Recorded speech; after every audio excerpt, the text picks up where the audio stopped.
তো friends, video করতে করতে আমার যা আমাকে এখন ফুচকা খাওয়াবে।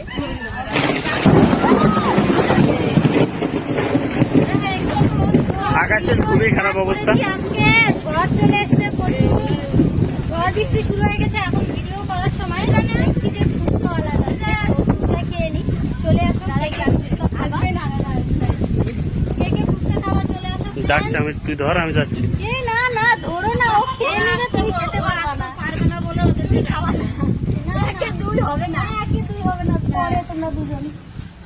তো ফ্রেন্ডস, টাকাটা তুমি দিবে। ফ্রেন্ডস আসতে পারবে না বলে ওদের এখনো ফুচকা দেয়নি। দেখো ওদেরকে বলো, কি বললো। আর সব থেকে বড় ব্যাপার হচ্ছে, দেখো এখনো দেয়নি, সবাই বাতি হাতে নিয়ে রাস্তা দাঁড়িয়ে পড়েছে। যত বড়ই কি জানো, বড় লোক হও, রাস্তার পাশে বাটি হাতে কি নিয়ে কখন দাঁড়াতে হয় কমেন্ট করে বলো।